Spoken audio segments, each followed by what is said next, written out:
लेकिन एक भाई अपनी बहन से कह रहा है, रक्षाबंधन का त्योहार है, और रखिया बांधावे खातिर और पटना से हम लियोगे, तोरा खातिर सुने के बहिनी और चांदी के पयलिया लेके लियोगे, है ना। और राखिया बांधावेले हम पटना से लियोगे, यार राखिया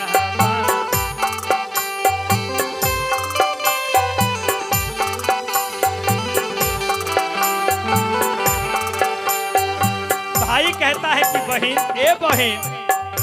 और राखिया बांधावे खातिर पटना से हम लियोगे, यार राखिया।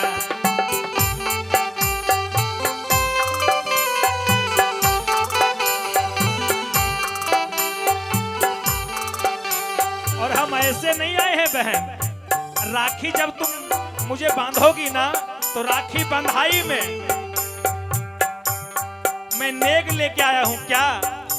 और राखिया बांधैया के बहिन पयलिया लेके लियोगे, आगे राखिया बांधैया पटना पयलिया लेके लियोगे, और राखिया बांधावे खातिर पटना से लियोगे, आगे राखिया बांधावे खातिर।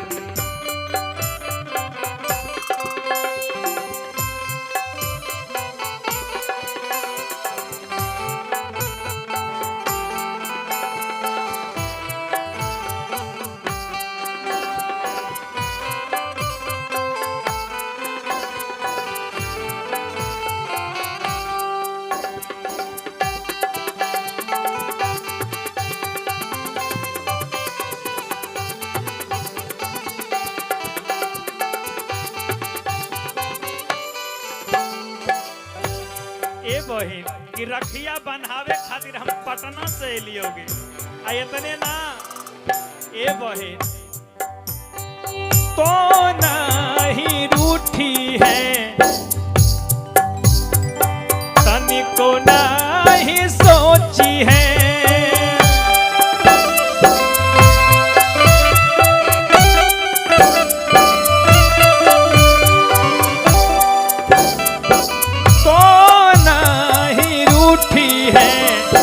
तनिको नहीं सोची है।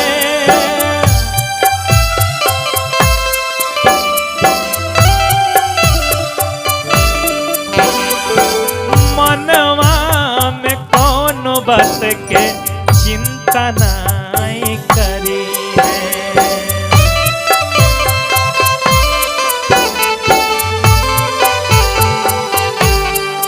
ये बहिनी इतने ना, नेग में हम चांदी वाला हम पायल ले ले हैं, खाली पायलिए ना, अरे पटना के 5 स्टार होटल से,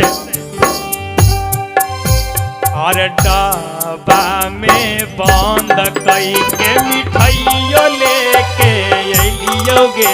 आगे राखिया बांधावे खातिर पटना से लियोगे, आगे राखिया बांधैया के बहिनी, और राखिया बांधैया बहिनी पयलियो लेके लियोगे, आगे चांदी के पयलिया के बहिनी।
कमी हम बह दे बोले कि तू चिंता नहीं करे हैं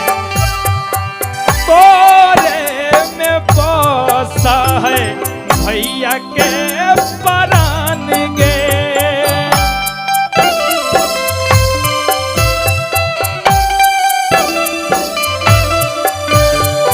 इतने ना तोरा खातिर दिलवा में है कुछ यार मान गे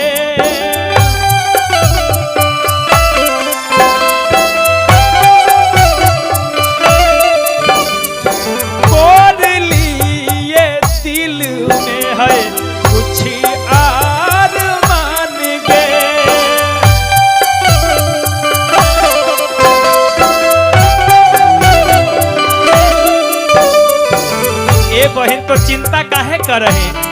अरे जेकरा इतना ऐसा ऐसा 5-5 गो 6-6 गो भाई रहते ओकरा कुछ सोचे पड़ते इन्हें वीरू नंदन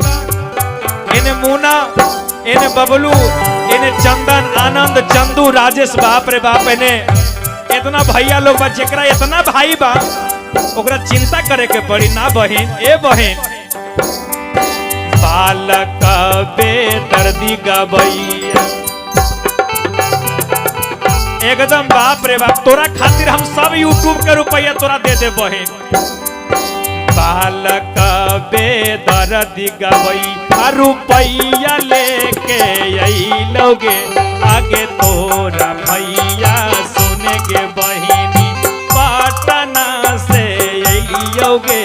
अरे तोरा खातिर चांदी के पायलियो लेके अइलोगे आगे रखिया